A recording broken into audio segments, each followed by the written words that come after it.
ठीक है, हमने एक्सरसाइज 2.4 स्टार्ट की हुई है। ठीक है, आज हम इसका क्वेश्चन नंबर 14 देखेंगे। बहुत सारा आसान और सिंपल सा है। वही हमारे पास पुराने फार्मूलाज लग के हमने इसको अप्लाई करके अपने क्वेश्चंस को सॉल्व करते हैं। ठीक है, 1 - 64 P cube over Q cube. ठीक है, तो मेरा बेटा सबसे पहले हम सोल्यूशन लिखेंगे। वन का हम क्यूब लें, स्केयर लें तो इसकी वैल्यू पे कोई भी फ़र्क नहीं पड़ता, तो हम ये मैंने इसका क्यूब ले लिया। ठीक है, और 64 यानी कि अगर हम 4 का क्यूब लें मेरा बेटा, 4 को आप 3 टाइम्स मल्टीप्लाई करते हैं तो हमारे पास क्या आता है, 64 आता है। तो 64 पी, और इसका मैंने क्या ले लिया, क्यूब ले लिया, और क्यू है तो क्यू को मैंने इस तरह से ले लिया, और ये क्यूब इसके साथ भी है। ठीक है, होप से समझ आ गई होगी।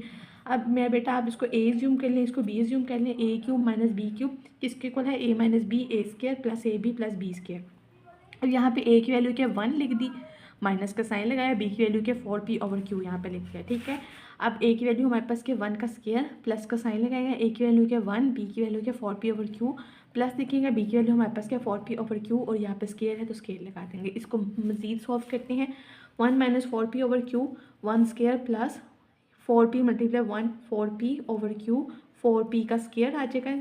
ठीक है, 4p का अगर हम स्केयर लें, 4 दा हमारे पास क्या होता है 16p square and Q square. ठीक है, होप सो समझ आ गई होगी। कैलकुलेटर का आपने इस्तेमाल कर लें ताकि आपके क्वेश्चन बिल्कुल एक्यूरेट निकले। बिल्कुल यही फार्मूला हमारे पास क्वेश्चन नंबर 15 में लगेगा। ठीक है, एज इट इज़ ये 1 का हमने क्यूब ले लिया 64। ठीक है, 4 का क्यूब क्या होता है 64 होता है। ठीक है, आप 4 को 3 टाइम्स मल्टीप्लाई करवाओगे मेरा बेटा कैलकुलेटर में तो 64 आ जाएगा। ठीक है, A cube plus B cube formula लगाएंगे। ए की वैल्यू क्या 1 लिख दिया, प्लस लिखा, बी की वैल्यू क्या 4u आ गया। ठीक है, अब ए की वैल्यू क्या 1 स्केयर लगा देंगे, माइनस लिखेंगे, ए की वैल्यू क्या 1, बी की वैल्यू क्या 4u प्लस लिखेंगे, बी की वैल्यू क्या 4u का स्केयर आ जाएगा। ठीक है, 1 + 4u 1 का स्केयर माइनस 4u को मल्टीप्लाई करेंगे 1 से तो 1 4u आ जाएगा, प्लस आ जाएगा।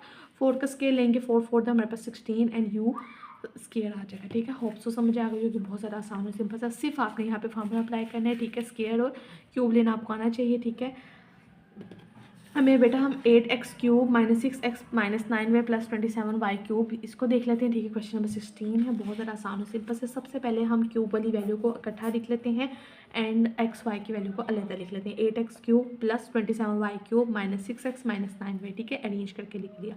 अब मेरे बेटा यहाँ पे मैंने क्या बना देती हूँ, यहाँ पे मैं ब्रैकेट लिख देती हूँ 8x cube plus 27y cube minus 6x plus 9y। ठीक है, ये देखिए माइनस माइनस हमारे पास क्या होता है प्लस होता है। होप से समझ आ गई होगी। अब मेरा बेटा 8 का क्यूब क्या होता है 2 को अगर हम 3 टाइम्स मल्टीप्लाई करवाते हैं ना तो हमारे पास क्या आता है ये आएगा। ठीक है, 2 को आपने 3 टाइम्स मल्टीप्लाई करना है तो हमारे पास 8x क्यूब आ जाएगा। तो इसी तरह 3 को अगर आप 3 टाइम्स मल्टीप्लाई करवाएंगे तो 27y क्यूब आ जाएगा। ठीक है, होप से समझ आ रही होगी। यहाँ पे हम x को, यहाँ पे हम 3 को कॉमन ले लेते हैं। ठीक है, 3 × 6 आ जाएगा, 3 × 6। ठीक है, सेंटर में क्या 2 इधर आ जाएगा, x आ जाएगा प्लस 3 × 9 आना तो सेंटर वाली वैल्यू 3 लिख देंगे, y लिख देंगे। होप सो समझ आ रही है। ठीक है, ए क्यूब प्लस बी क्यूब यहाँ पे हम फार्मूला अप्लाई कर देंगे। ठीक है, ये मैंने यहाँ पे क्या कर दिया फार्मूला अप्लाई कर दिया। ठीक है, -3 2x + 3y लिख दिया, 2x + 3y। ठीक है, और इसको हम खोल लेंगे, 4x स्केयर आ जाएगा, -2 3 6xy आ जाएगा, 3 का स्केयर लेंगे तो 9y स्केयर आ जाएगा, -3 2 6x, और यहाँ पे ठीक है इसको आपने ऐसे ही लिख देना है 3 और 2x + 3y। ठीक है, तो 2x + 3y मेरे बेटा आप इन दोनों को क्या ले लोगे, आप कॉमन ले लोगे। समझ नज़र आ रहा है, ये देखिए। ठीक है, ये देखें, ये हमने यहाँ पे किया था फार्मूला अप्लाई कर दिया। ठीक है, और यहाँ पे ये हमने एज इट इज़ लिख दिया। ठीक है, अब मेरा बेटा इसको हमने सोल्व किया, 4x स्केयर आएगा, 2 3 6xy आ जाएगा, और 9y स्केयर आ जाएगा। ठीक है, इन दोनों को हम क्या कर लेंगे, अब कॉमन ले लेंगे। कॉमन लिया तो मैंने यहाँ पे ये लिख लिया। अब मेरा बेटा ये हमारे पास एक वैल्यू थी। ठीक है, अब ये वाली चीज़ तो हमने कॉमन ले ली है, बाकी का बचा ये ही हमने यहाँ पे लिख दिया। अब यहाँ पे ये, यहाँ पे हमने ये वाली चीज़ कॉमन ली है, बाकी का बचा -3, और ये हमारे पास क्या गया, इसका फाइनल आंसर आ गया। होप सो समझ आ रही होगी। बहुत ज़्यादा आसान और सिंपल सा था, सिर्फ यहाँ पे हमने फार्मूला अप्लाई किया, कॉमन लिया, और हमारे पास आंसर आ गया है। क्वेश्चन नंबर 17 देखते हैं। क्वेश्चन नंबर 17 भी बिल्कुल इसी तरह ही है। ठीक है, z³ + 125। ठीक है, अगर हम 5 का क्यूब लेंगे मेरा बेटा तो हमारे पास 125 आता है। अब आप कहेंगे बार बार क्यूब कहीं जा रही है, क्यूब हम किस तरह से लेते हैं 5 × 5 × 5। ठीक है, आपने ये कैलकुलेटर में ये चीज़ लिखनी है तो आपके पास क्या आ जाएगा मेरा बेटा 125 आ जाएगा। ठीक है, अब a³ + b³ किसके इक्वल है, इस चीज़ के इक्वल है। यहाँ पे हमने ये फार्मूला अप्लाई करेंगे, a की वैल्यू के z बी की वैल्यू क्या 5, ए की वैल्यू क्या जेड स्केयर आ जाएगा माइनस Z5 प्लस बी की वैल्यू क्या 5 स्केयर, ठीक है। इसको सॉल्व करेंगे Z plus 5 Z square minus 5Z plus 25 5 का जब हम स्केयर लेंगे, ठीक है। होप सो समझ आ रही होगी। क्वेश्चन नंबर 18 देख लेते हैं। x9 प्लस वाई की पावर 9 आ जाएगी, ठीक है। तो मेरा बेटा हम इसको इस तरह से करके लिख सकते हैं x 3 मल्टीप्लाई 3, ठीक है। ये देखो 3 3 9 होता है तो वही चीज़ तो बन गई, 3 3 9 वही चीज़ बन गई, x9 प्लस वाई ने।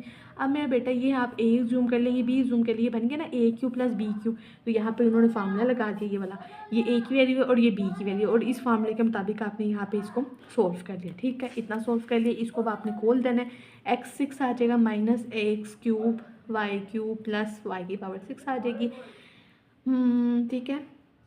अब मेरा बेटा अब ये देखें x³ प्लस y³ यहाँ पे भी फार्मूला बन रहा है ना, a³ प्लस b³ किसके इक्वल होता है, ये देखो मैंने इसको अलग करके लिख दिया थोड़ा सा, ये देखिए a³ प्लस b³, ठीक है। और ये चीज़ मैंने ऐसे ही लिख दी है, तो यहाँ पे भी हमारे पास फार्मूला वही लगा ये वाला, a plus B A square minus A B plus B square लिख दिया और ये वाली चीज़ लिख दी, और ये हमारे पास क्या क्या इसका फाइनल आंसर आ गया।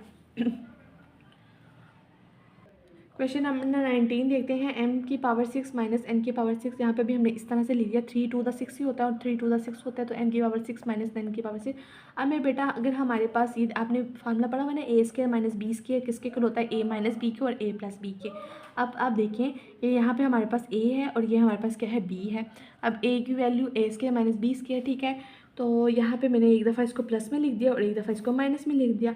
अब प्लस में a³ प्लस b³ का फार्मूला ये आ रहा था, ये लिख दिया, और माइनस में a minus B A square plus A B plus B square ये था, तो मैंने इस लिहाज से इसको लिख दिया, ठीक है। होप से समझ आ रही होगी। m plus n m minus n को इकट्ठा करके लिख दिया, फिर इसको मैंने लिखा और फिर इसको लिख दिया, अरेंज करके लिखा, तो ये हमारे पास क्या आ गया, फाइनल इसका आंसर आ गया। क्वेश्चन नंबर 21 देख लेते हैं, ठीक है। 20 हमारे पास नेक्स्ट पे है, अभी हम ये देख लेते हैं छोटा सा, ठीक है। x³ प्लस 27 a³ आ जाएगा, ठीक है। x का क्यूब लेंगे, 27 का क्यूब हमारे पास क्या होता है 3a होता है, ठीक है। अब ये क्या बन गया, a³ माइनस b³ बन गया, तो यहाँ पे वही वाला फार्मूला लगेगा, a minus B A square plus A B plus B square, उसके लिहाज से हमने लिखा x माइनस 3a आ जाएगा, x स्केयर लिखेंगे 3ax आएगा और 3 का स्केयर लेंगे तो 9a स्केयर आ जाएगा। क्वेश्चन नंबर 20 देख लेते हैं आप। क्वेश्चन नंबर 20 हम स्टार्ट करते हैं, ठीक है। 64 x की पावर 7 है और x और a की पावर हमारे पास का 6 है। तो मेरे बेटा सबसे पहले हमने यहाँ पे x को क्या ले लिया, कॉमन ले लिया, एक x हमने कॉमन ले लिया, तो 64 x 7 था ना, एक x हमने कॉमन ले लिया तो बाकी का बचा x 6 हो गया, माइनस और ये वाला x हमने क्या ले लिया, कॉमन ले लिया और एक 6 बच गया। अब यहाँ पे हम 64 लिखते हैं, ठीक है। अगर हम 8 का मेरा बेटा स्केयर लेते हैं ना, तो हमारे पास क्या आता है 64 आता है, ठीक है। तो 8 का स्केयर लिया 64 आ गया, x इसको हम इस तरह से लिख सकते हैं 3 to the 6, तो x 6 आ गया, a लिखेंगे 3 to the 6 तो a 6 आ जाएगा, ओके हो गया। अब हमारे पास ये क्या बन गया, a square minus B square. अगर a square minus B square हो तो मैंने आपको फार्मूला बताया ना, a square minus B square, तो कौन सा फार्मूला लगेगा, a माइनस बी और a प्लस बी का। तो यहाँ पे एक दफ़ा इसको प्लस में लिख दिया, एक दफ़ा हमने इसको किस में लिख दिया, माइनस में लिख दिया है, ठीक है।